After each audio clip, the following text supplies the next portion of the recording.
Hi friends, అందరికీ నమస్తే. Welcome back to our YouTube channel. నేను మీ నవ్య. ఈరోజు రెసిపీ వచ్చేసి టమాటో ఫిష్ కర్రీ. ముందుగా చేప ముక్కల్ని శుభ్రంగా వాష్ చేసుకోవాలి. ఆ తర్వాత ఇందులో పసుపు, కారం, అల్లం, మసాలా వేసి ఇలా ఉంచాలి. పక్కనే స్టవ్ ఆన్ చేసి ఒక కడాయి పెట్టుకొని అందులో 2 లేక 3 టేబుల్ స్పూన్లు ఆయిల్ వేసుకోవాలి. చేప ముక్కలకు నేను ఏమేమి ఇంగ్రీడియంట్స్ వేసానో కింద ఇస్తాను చూడండి ఫ్రెండ్స్. ఆ తర్వాత ఆయిల్ వేడైన తర్వాత ఇందులో మనం ఒక్కొక్క చేప ముక్కను వేసుకోవాలి. నెమ్మదిగా కొంచెం ఫ్రై చేసుకోవాలి. నెమ్మదిగా ఒక్కొక్కటి వేసుకుంటూ సైడ్ తిప్పుకోవాలి జాగ్రత్తగా. ఇలా కాసేపు వేయించుకోవాలి. ఈ వీడియో ఫస్ట్ టైం చూస్తున్న వారైతే లైక్ చేయండి, షేర్ చేయండి అండ్ సబ్స్క్రైబ్ చేయండి. కింద గంట సింబల్ మాత్రం క్లిక్ చేయండి. ఇలా నెమ్మదిగా కాల్చుకోవాలి.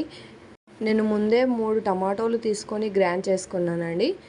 ఈ టమాటా మిశ్రమాన్ని మనం ఇందులో వేసుకొని వెంటనే కలపకూడదండి. ఇందులో కొన్ని తగినన్ని వాటర్ కూడా యాడ్ చేసుకుందాం మనం.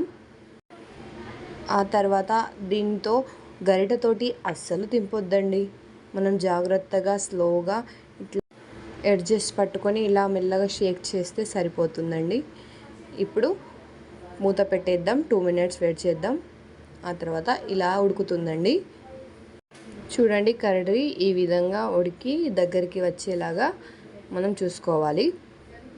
అలాగే టమాటోతోటి ఎప్పుడు మీరు ఫిష్ కర్రీ చేశారా? ఒకసారి కామెంట్ చేయండి. చేస్తే ఎలా కుదిరిందో మీకు కూడా. పైనుంచి ధనియాల పొడి వేసుకోవాలి.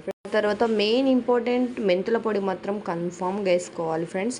మీరు స్కిప్ చేయకండి అసలుకే. పైనుంచి కొంచెం తగినంత రుచికి సరిపడా ఉప్పు వేసుకుందాం. కొత్తిమీర వేసుకొని ఒక 2 మినిట్స్ లో ఫ్లేమ్లో ఉంచుదాం. మనం పైకి నూనె తేలే వరకు ఒక 2 మినిట్స్ తర్వాత చూద్దాం మళ్ళీ. చూడండి, ఈ విధంగా కర్రీ అనేది దగ్గరికి రావాలి. ఇట్లా పైనుంచి ఆయిల్ అనేది తేలాలి ఫ్రెండ్స్. అట్లయితే కర్రీ సూపర్ ఉంటుంది. చూడండి, మీకు కూడా నోరు ఊరిపోతుంది కదండి. అయితే ఇంకెందుకు ఆలస్యం, మీరు కూడా ట్రై చేయండి. టమాటో ఫిష్ కర్రీ ఎలా వచ్చిందో కామెంట్ రూపంలో తెలియజేయండి ఫ్రెండ్స్. చాలామంది వీడియోస్ చూస్తున్నారు కానీ సబ్స్క్రైబ్ చేయడం లేదు ఫ్రెండ్స్. తప్పకుండా లైక్ చేయండి, షేర్ చేయండి అండ్ సబ్స్క్రైబ్ చేయండి. అండ్ మరిన్ని వీడియోస్ కోసం మన ఛానల్ని చూస్తూ ఉండండి అండ్ సబ్స్క్రైబ్ చేయడం మాత్రం అస్సలు మర్చిపోకండి. Thank you for watching friends. Have a nice day.